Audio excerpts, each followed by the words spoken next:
name is Noboyuki Yoshikawa from Yokohama National University. And actually, this is my first visit from Japan to Poland. I was really excited about that. So I can see a lot of different. Okay, so today my talk is about ultra energy efficient superconducting logic for classical and quantum application. And you can see this is the photo of the downtown Yokohama. So you can see large Mount Fuji. It's a tallest mountain in Japan. And someone said that this is fake photo, but this is real photo. So if you visit Yokohama, you can see this side of the Mount Fuji. And it's a very beautiful sports town in Japan. Okay, so this is the group in our research. So it's me, and I have an associate professor and assistant professor, and also this is our student. And this is our research group for in the Institute of Advanced Science, Yokohama National University. Okay, this is the outline of today's my talk. And first, I will show you that why we are doing this research. And after that, I will introduce superconducting digital circuit technology. And then my main focus in this talk is about the adiabatic quantum flux parametron logic, AQFP. And I will show you our latest research activity for the AQFP logic. And then next step is a reversible quantum flux parametron, where the energy consumption, the logic is really lower, less than the average. Okay, this is the background of our research. So this is the power consumption of the world's fastest superconducting computer versus the performance of the supercomputer. So this is the performance in teraflops. So now we close the power consumption of these supercomputer. Now we switch to the exascale computing power. And if we extrapolate this line to exascale computing machine, it becomes 50 megawatt power consumption is necessary. But now this is a little bit old figure, and now exascale computer can be realized by 20 megawatt, but it's still very high power consumption necessary. And the cost for the computing is very expensive. Almost $50 million per year, so it's very expensive. So our motivation is that we want to decrease power consumption, total power consumption of the computing system. So this is our main motivation. And also, recently AI is a very, very popular, and everybody uses AI like ChatGPT. But AI is a very, very power hungry. So you know this board game. This is called Go. It's very popular in Asian countries like Japan, China, Korea.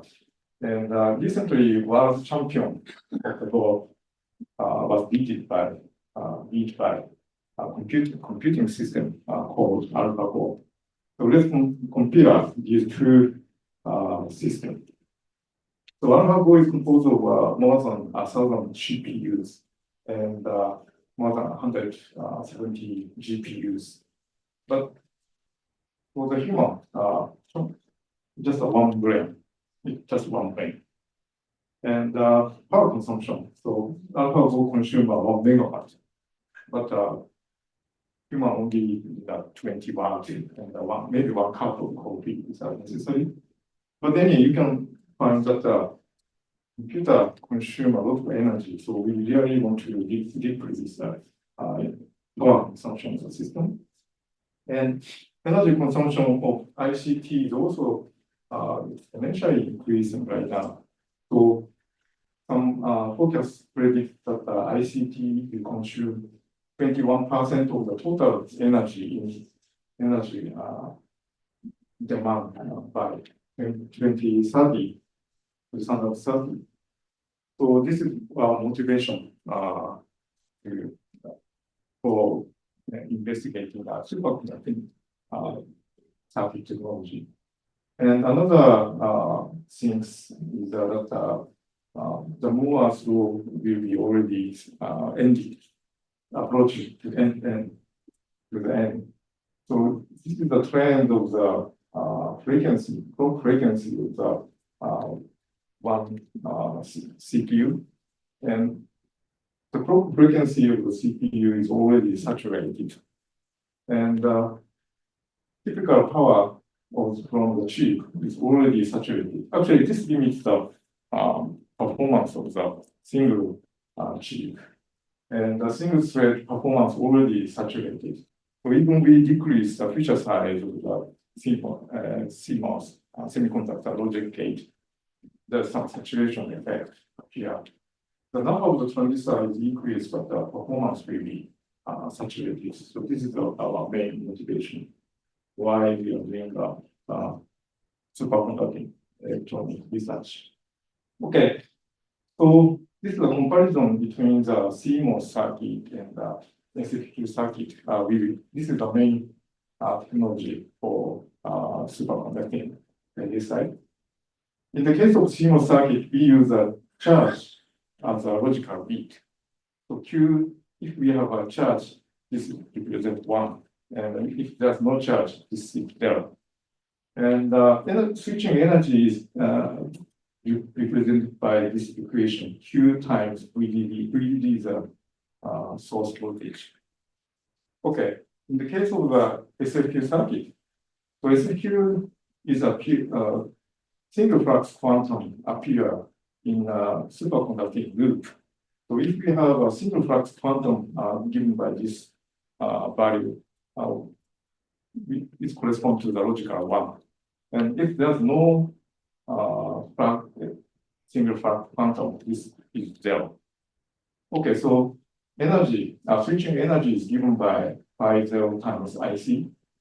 This number is 3 order of magnitude less than the charge used in the CMOS. The main reason why the SFQ circuit operation energy is much less than the CMOS is that this energy is quite small compared to the CMOS circuit. So this is the energy versus delay of the logic device, several logic device. So if we go this way, bit energy, the energy consumption per 1 bit calculation is small. And if you did this way, the clock speed is very fast. So if we go this way, very low.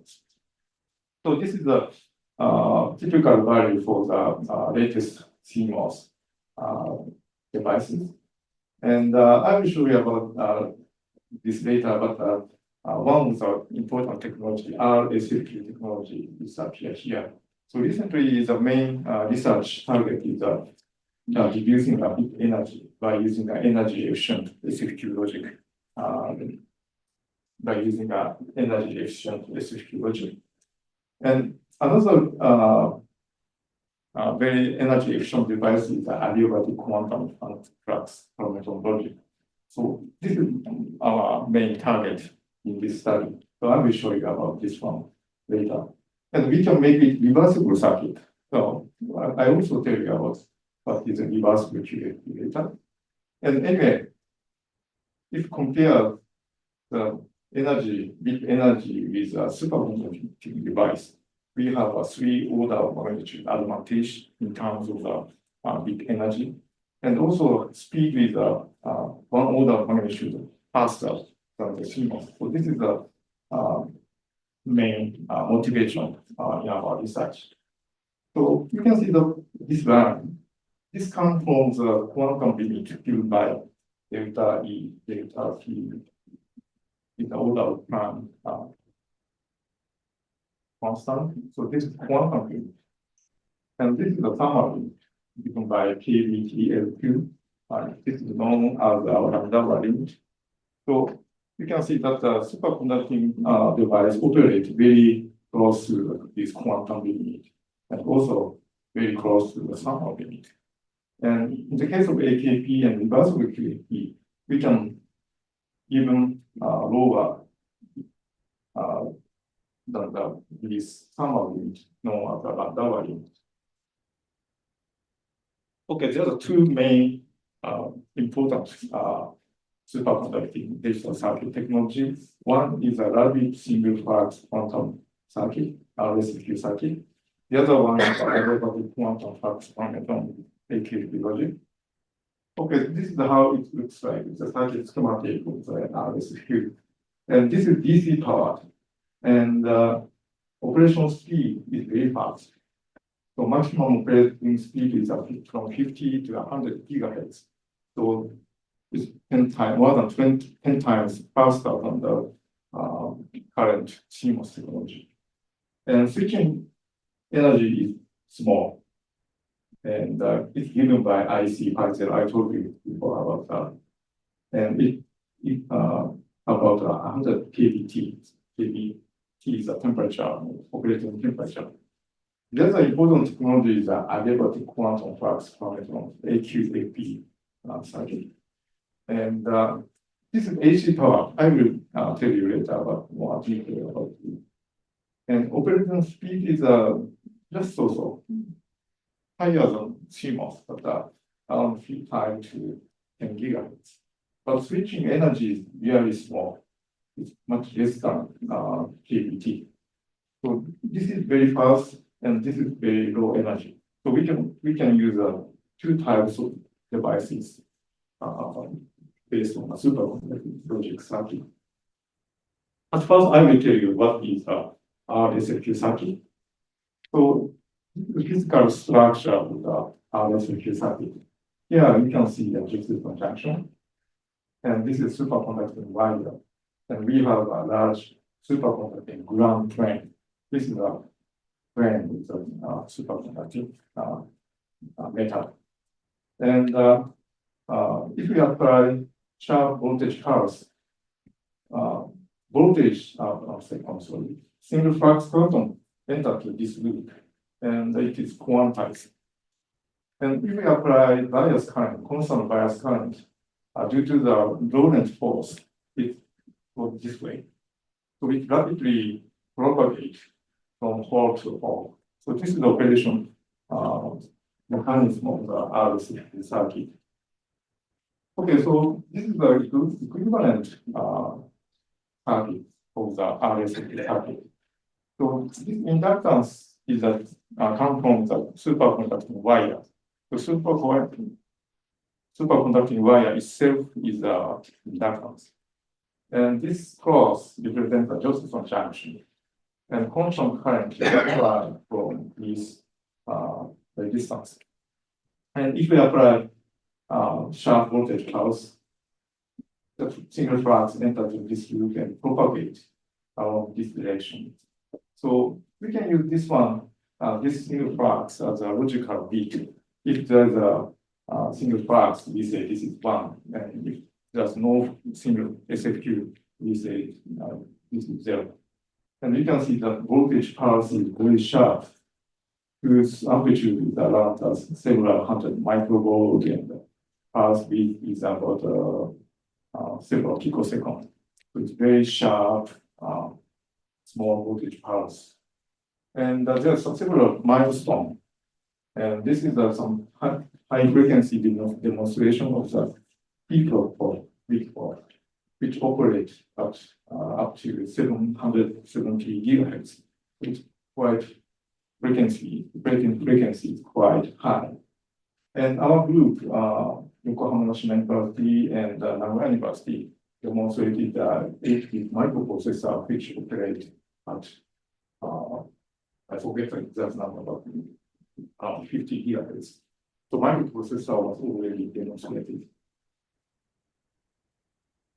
Okay, so let me more detail about RSQ logic circuit. So again, this is the equivalent circuit of SFQ circuit. So here you can see a superconducting loop.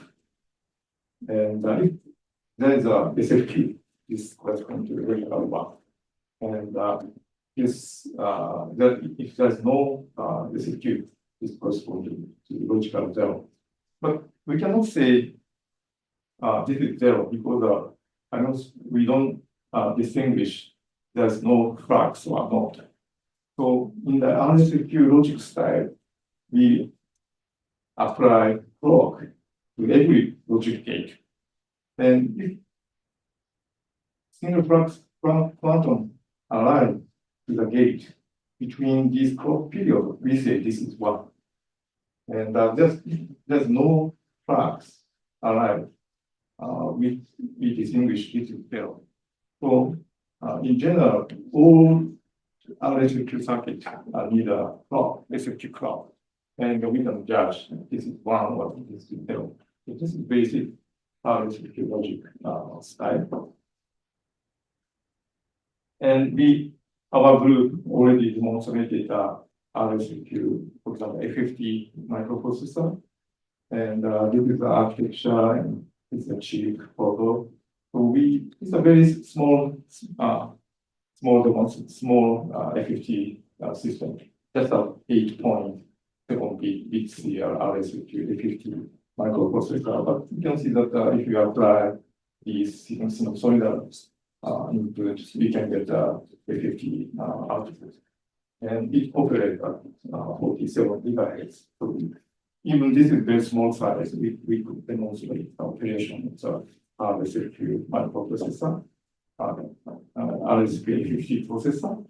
And this demonstration comes from the Nagoya University in Japan.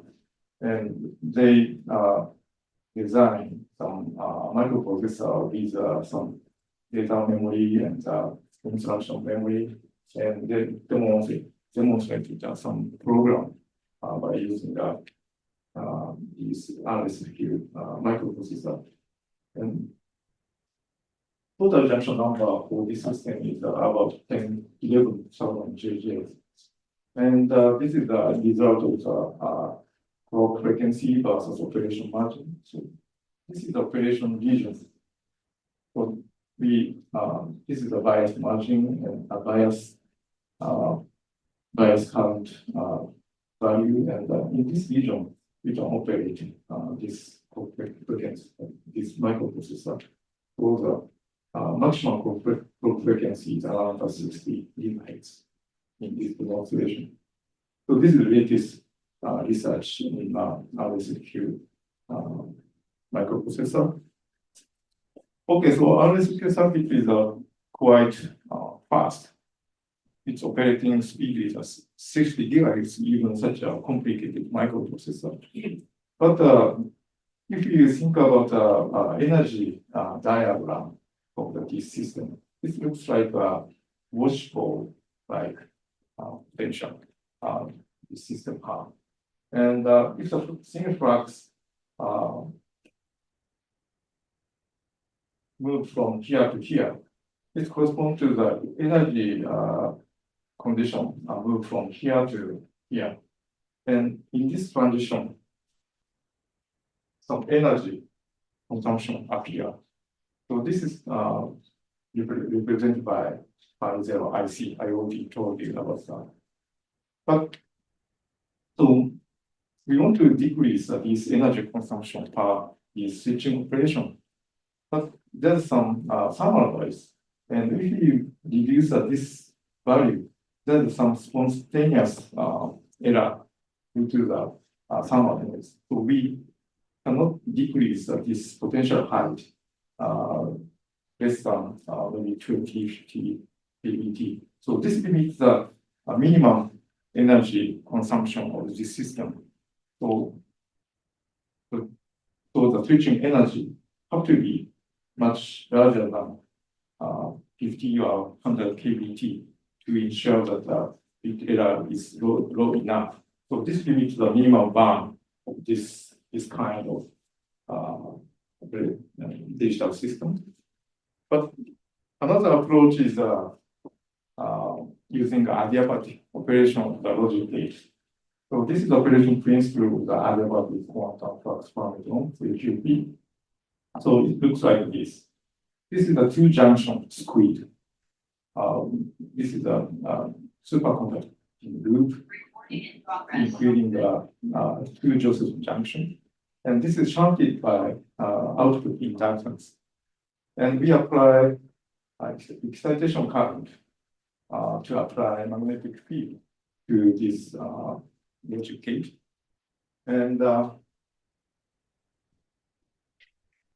let us assume small input is applied to this AQFP gate. Then I will apply excitation current to apply magnetic flux to these two loops. In this case, single flux quantum enter to the left side loop. As a result, we get a large output current here.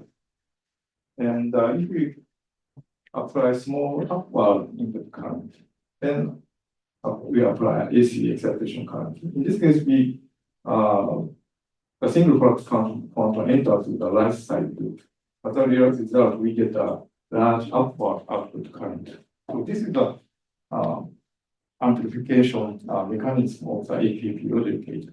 Because so from small input, we can get large output.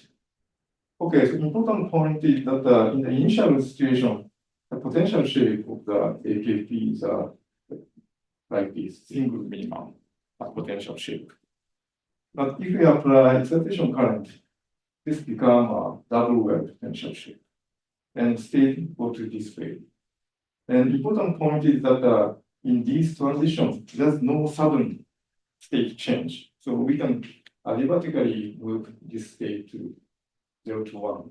So this is main operation mechanism. And this is potential energy of QFP.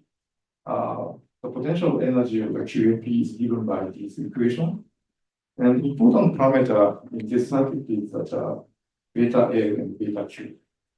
Beta L is this one, loop inductance, normalized loop inductance. And beta Q is output, normalized output inductance. So these two parameters is very important. And phi E, phi S is a normalized excitation current and normalized input current. So by using these parameters, we can represent the energy of this system. Okay, so this is this axis is a phase, average phase of these two junctions. And this axis is a normalized excitation current. So we will start this point. So we gradually increase the excitation current. So the junction phase go this way and go back this way. So this point corresponds to the initial state. It have a single minimum potential shape. And if you gradually increase the excitation current, it gradually change to the double minimum shape like this. And if we decrease the excitation current, it go back to the initial state. So you can see that in this state transition, there's no sudden state change. It's very smooth. Okay, so this is the case when the beta L, beta Q is relatively small. If this inductance is small enough, we have such an adiabatic state change. But if this number is a little bit larger like this, you can see that if we increase the excitation current, it's sudden system state change. And if you decrease, there's another sudden decrease. And we have a hysteresis here. So it induces a non-adiabatic circuit operation. Okay, another important parameter is a Macomber parameter. Macomber parameter is a quality factor of the Josephson junction. And usually we add some shunt inductance, but if we remove the shunt inductance, we can increase Macomber parameter, which means that the quality factor of this junction is good. In this case, even we increase the quality factor, there's a smooth change of the state. Okay, so this graph shows that the bit energy versus rise time of the excitation current So if we go this way, we gradually increase the excitation current. So you can see that this is the case when this condition is a non-adiabatic case. In this case, even we slow down, slowly increase the excitation current, the switching energy is the same because the switching energy is determined by the hysteresis loop. But in the case of adiabatic operation, we can decrease the bit energy proportional to the lifetime. So if we slow down operation speed, we can decrease the switching energy of this logic gate. So this is the adiabatic operation. And this is the case when we increase beta C, high quality Josephson junction is used. We can also decrease the switching energy of this logic gate. And you can see this is the KBT LM2, known as a lambda limit. So even we decrease the energy consumption of this system lower than the lambda limit, it operates correctly. So this is something like a reversible logic gate. But one question is that how is a bit error rate? Because the switching energy is quite low, but we have to check the bit rate. The bit error rate is low enough or not. Okay, so this is the bit error rate by changing the bias current for the AQFP logic gate. Okay, so this is the case when the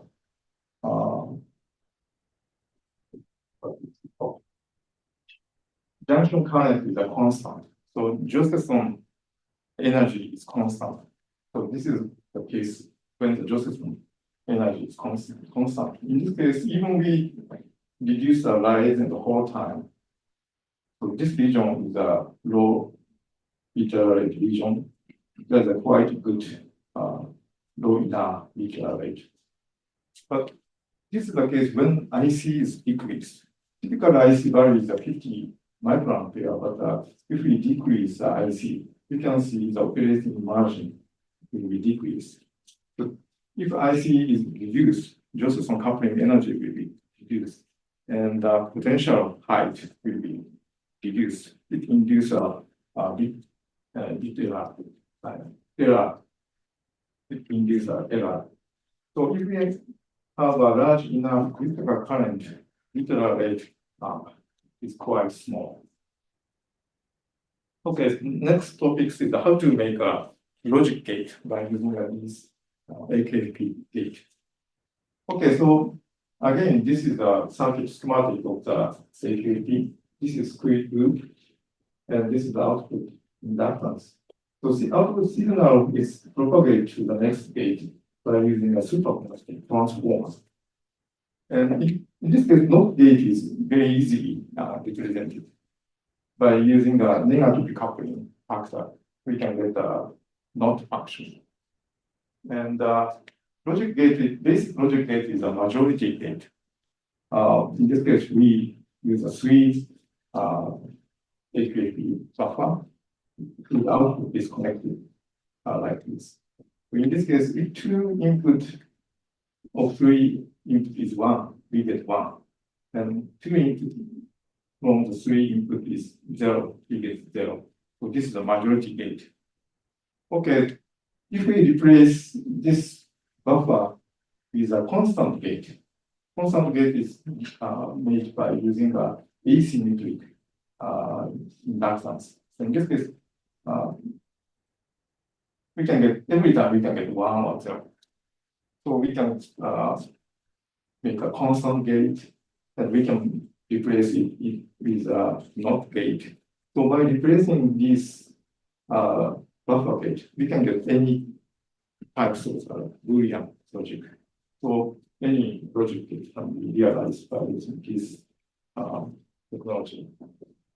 Okay, so we made some prefabricated this circuit by using the AIST HSTP post. AIST is a national institute in Japan, in Tsukuba, and we collaborate with them. So we can make we can use 1, 2, 3, 4 superconducting metal layer process on junction process, which is made by niobium in the junction. And how it logically it looks like. So here we have a Josephson junction, and this is a superconducting loop, and this is the excitation current. And output transformer looks like very big, because to make a large enough coupling, we have a large area for that. And not very constant gate can be looks like similar to the bumper gate, and this is a majority gate. Okay, so this is one library for making a large scale circuit. And recently we collaborated with MIT Lincoln Laboratory, and we could use MIT Lincoln Laboratory Josephson integrated process. We can use in this process we can use 8 metal layer and an iron Josephson junction with critical current against without any drop of metal. Okay, so by using this kind of large number of the layer, we can make this feature size very small compared to the previous AISP process. So now we can use such a fabrication process. So we can see that now this is open for the world. So if you want to use this process, you can buy this chip. Okay, so this slide shows how the AQFP logic was designed. So, okay, we make an array of the logic gate in this direction, and in this array, we excite this logic at the same time.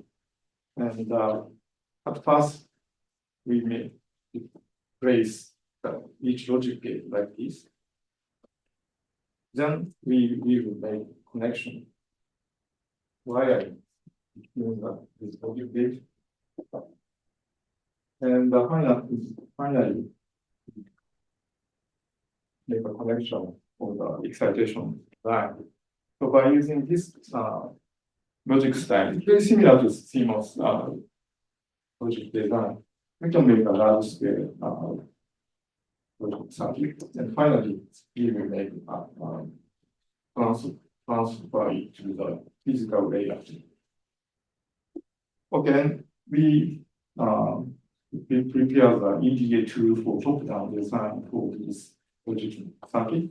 We will start from the very low VHD description. And this description is translated to the schematic. And then we check the logic function. After that, we generate layout automatically. And finally, chip. So we prepare the top-down design approach. So we start from the very low description and automatically get the actual layout. By using this technique, this is one of the demonstrations. This is significantly carried by other. So wiring is very complicated, but we can generate the circuit design very quickly. And this is test result of the AQFP atom approach. And operator temperature is 4.2 with a big tail temperature. Okay, so next topic is the present research activity on the AQFP logic. Okay, now we are thinking about 4 parameters. One is a high performance microprocessor to reduce total energy of the high performance computing. The other target is a single photon imaging system. I will tell you more detail about it. And another target is a neuro-inspired processing because AI is very, very popular topics. And the other direction is the interface with the quantum computing system. So actually, AQFP is a really energy efficient. So we can place these logic gates in the same temperature stage, around 20 Kelvin. Okay, first target is a demonstration of the AQFP microprocessor. So we designed 4-bit very simple RISC microprocessor based on RISC architecture. This is composed of instruction decoder, register file, ALU, and controller, and that contain, let's see, about 20,000 process conjunctions. And the target frequency is a 5 GHz operation. And okay, this is a photo of the dedicated chip. So this is register file, and this is here we can see a data path and controller. And we tested this function, and yeah, it's operates correctly, and this is an input program, and we get the output data, and it's operated correctly at low speed. And we made a high-speed test for this chip at 2.5 GHz. Unfortunately, it doesn't operate at 3 GHz due to some process variation, but we demonstrate this data was at 2.5 GHz. But in other circuit, we can demonstrate 5 GHz or 10 GHz operation for this other circuit. Another direction of this circuit application is for the some superconducting single photon imaging system. Okay, so superconducting device is a very high sensitivity to the single photon detector. Even a single photon we can detect. So our next target is making an imaging system. So in this case, we need a huge array, photo array of the SSPD, single photon detector. But the problem is that if we put a large number of SSPD, we need a lot of wire. So our target is we detect signal from the SSPD, and we will reduce the number of the outputs by making some decoding, and we output at low speed. This is our target, and we are doing this research with NICT in Japan. Okay, so how it looks like. This is SSPD is placed here, and here you can see the AQFP circuit. And at this moment, we connected these two SSPD and AQFP by this coaxial wire. So this is a still very fast still elementary test. But we detect the signal from the SSPD by using AQFP. Because AQFP is a very high sensitivity device. We can directly detect the signal from the SSPD.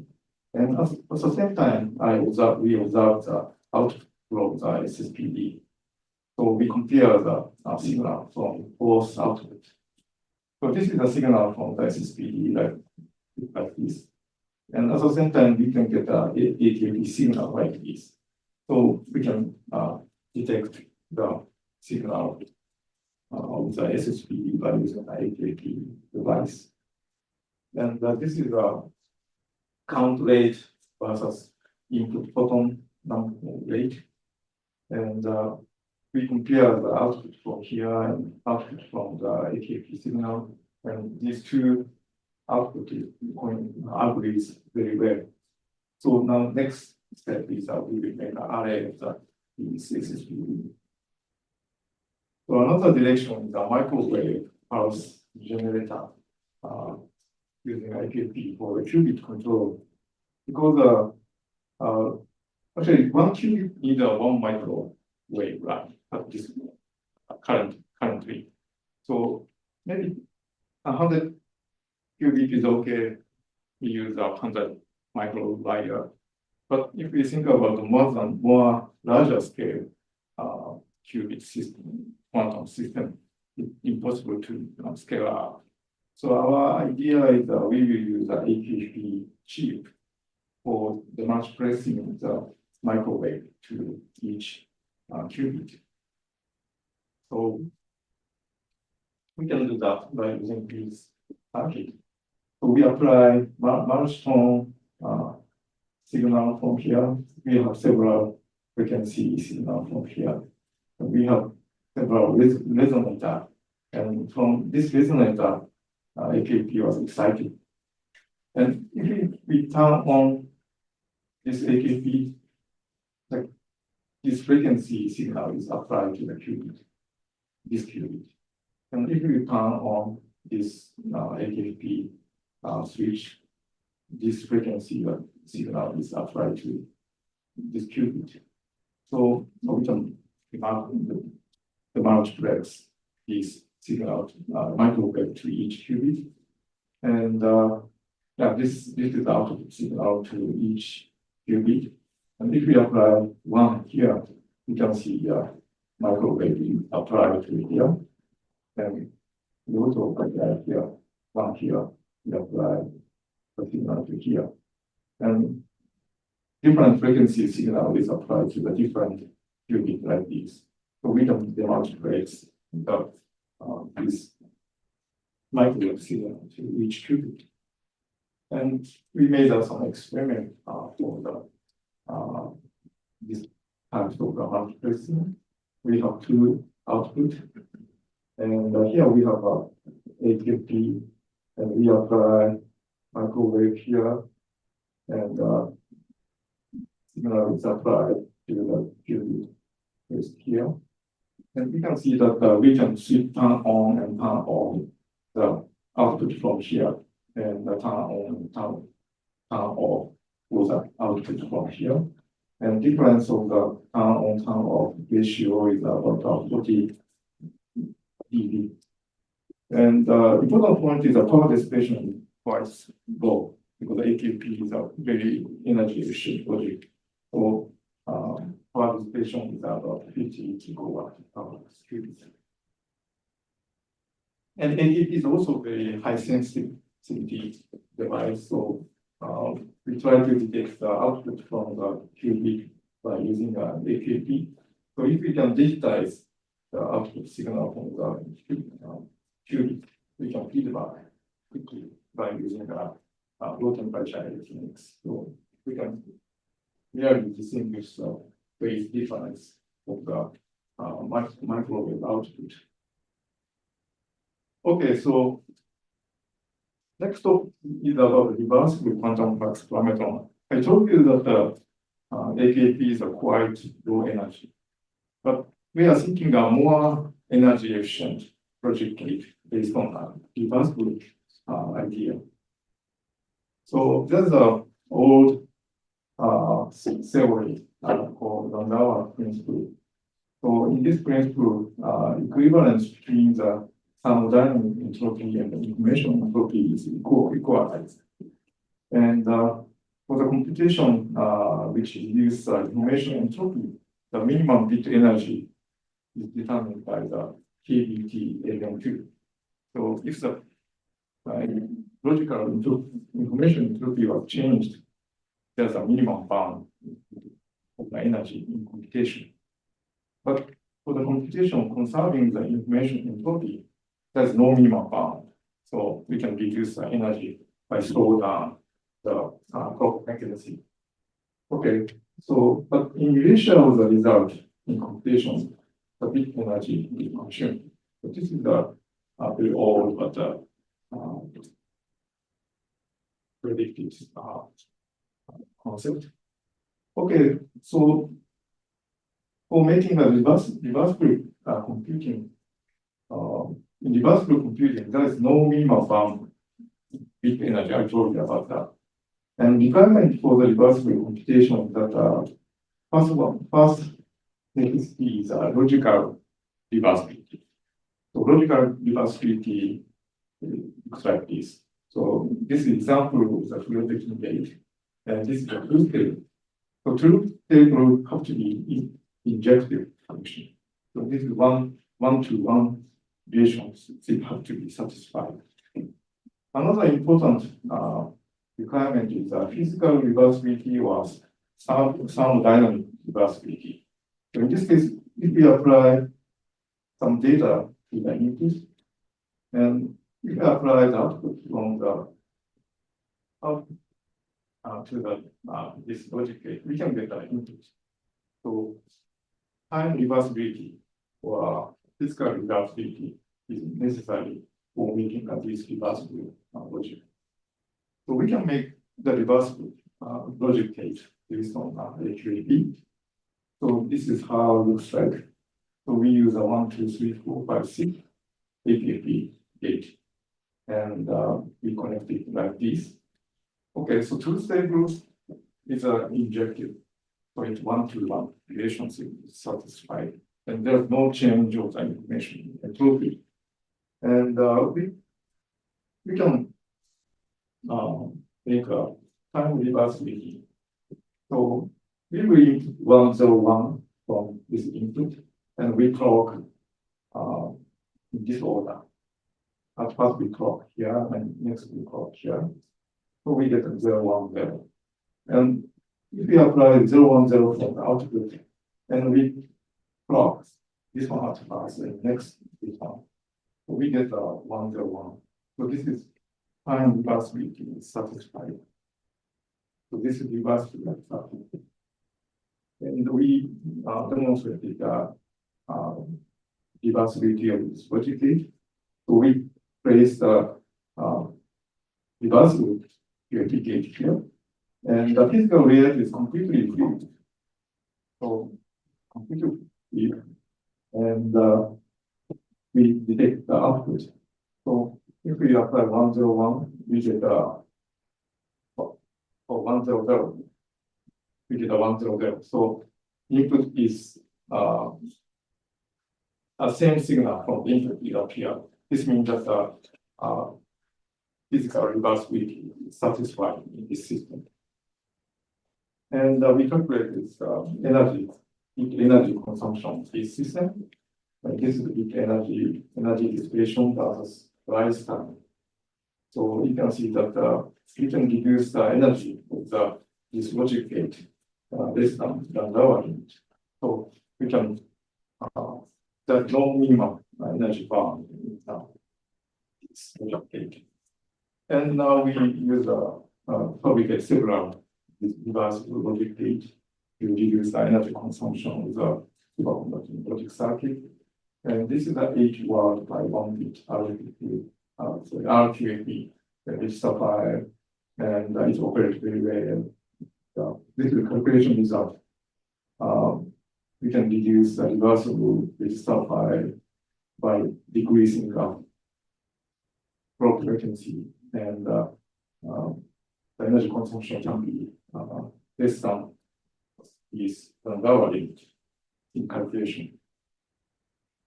And we demonstrated the correct operation of this logic gate. Okay, so now let me summarize today's my talk. The latest advancement in superconducting integrated logic circuit technology were presented. There are two important approaches in the superconducting logic circuit. One is the RSFQ circuit, which quite operates at high speed. And AQFP circuit, it operates quite low speed, low energy. So we have two very fast and low energy circuit in superconducting technology. So we can make a combination of this logic gate in the purpose, depending on the purpose. Okay, current research activity using AQFP technology were introduced. And our target is a high performance computer, reader circuit for the superconducting sensor arrays, and the control circuit for the quantum computer. Okay, and additionally, we show more energy efficient logic gate, logic circuit technology, which is a reversible QFP. And we can reduce the energy consumption in the digital circuit much less than the other. Okay, thank you for your attention.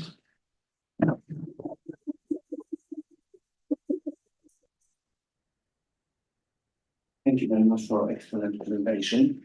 Okay, do you have any questions? So I have one question. So actually, you talk about the energy efficiency, especially in your first part, and as I understood, you had a result of up to joules per operation, which is quite impressive. However, it requires superconductivity, which means low temperatures. So what would be the gross energy consumption, considering also the energy used for cooling? Yeah. So every time people ask me about the overhead of the cooling. So it depends on the size of the computing system. So if we assume a large scale computing system, maybe we multiply 300 times. Because if we at 4.0 Kelvin, if we control 1 watt, in room temperature, we need 300 watt. But if the size of the system is very small, we have to multiply 1,000. So our conclusion is that even we include cooling costs, total energy consumption is much less than conventional CMOS technology. That's what we are thinking about the cooling cost. Thank you, Yoshikawa, for a fantastic lecture. I would like to ask about the single photon detection application. So the first question maybe comes also in line to you. I mean, do you need low temperature on that kind of applications? Yeah. For the SSPD, SSPD. we need a very low temperature, maybe 4.2 Kelvin. Yes. Yeah. So for the SSPD, it's a very, very high sensitive detector, but we need a very low temperatures. And so in this case, we don't worry about the cooling cost because the sensor is still need a low temperature. Yeah, but I was hoping on that it's actually not requiring that low temperatures, just because this is absolutely excellent thing for quantum key distribution and quantum networks, which I will be talking after you. So, okay, understand. That's a very promising part of this, to my interest. Okay, good. So SSPD is very, very good in terms of the dark conclave and sensitivity. So, and we can distinguish a single photon. So even we use a very low temperature, people like this one. So, well, yes, but you know, if you try to build the standard networking infrastructure and assume that one part of this infrastructure, which is detector single photons in the other end of QKD line, requires 2.4 kelvins or something, that's not. But anyway, okay, it's I believe our progress will be more and more going in here. Okay. Any next question? Yeah, I have a question.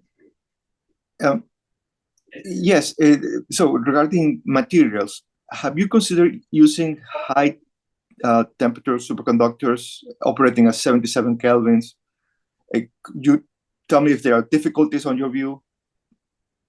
actually, because there's many research on high temperature superconducting material, but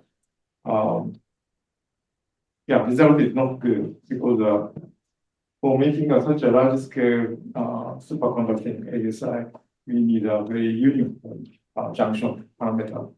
But at this moment, it's not easy to make a very uniform Array.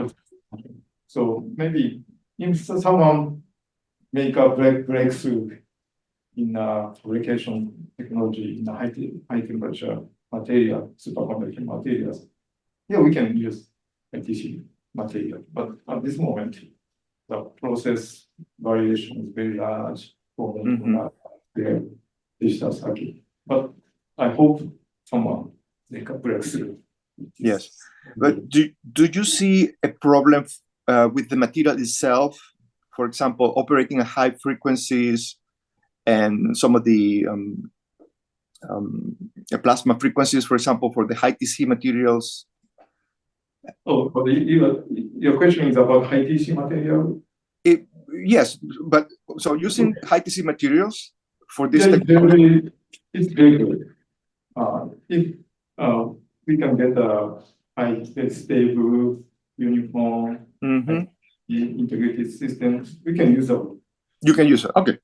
Yeah, we can increase the operation temperature from Exactly. to the maybe 77.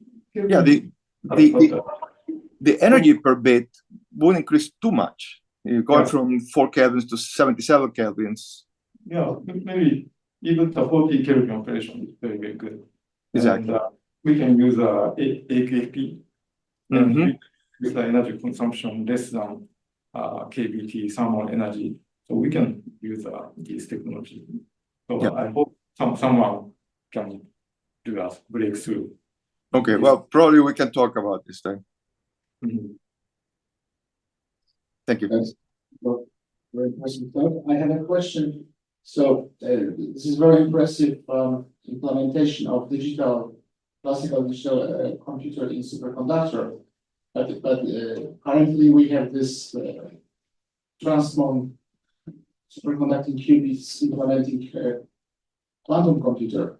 So I would like to ask you about the current status of projects where you can interface your electronics with transform superconducting qubits.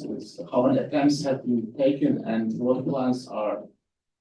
Yeah, actually we are developing an interface by using AQFP and SFQ with qubit transmon or maybe recently people studied the different types of the qubit like Fluxonu and KPT. I forgot the name, but anyway, we are doing research on the interface between QB and this AQP and SFQ in Japan. Yeah. But one problem is that the qubit people is very, very busy. They compete each other. So even we make such a circuit, the machine time is already occupied. And I cannot do that. Yes, this is my concern about this project. But anyway, I recently bought a dilute refrigerator, so I will get a QB and I will try to control QB and also detect the QB. And this is my plan, research plan. All right. Thank you very much for this comment. Yeah, thanks, Professor Yoshikawa, for the excellent talk. You pointed out to one of the weaknesses of the current quantum computer designs because of the wiring of microwave pulses. With your approach, have you done any experiments, and how does that? How is the fidelity of of the process that you're? Actually, we only demonstrated these programs in the this is exactly where I'm going to, because it has to happen at some point in time, as you pointed out, because there are too many wires going into a too small area. Yeah, but we just demonstrated this part. But next step is we have to make a connection between these multiplexer plus QB. But I didn't do testing and we didn't measure the fidelity yet. But this is next step. But one problem is that the QB people is also very busy for their research. So we have to negotiate how to make such experiment. But I hope we will soon make some demonstration in this system. Great, thank you. Thank you. I have a question about the adiabatic QFP gate. And after each gate, we have a little changing in the output signal. So the signal is major. And for example, the ringing. And do you have any gates for signal to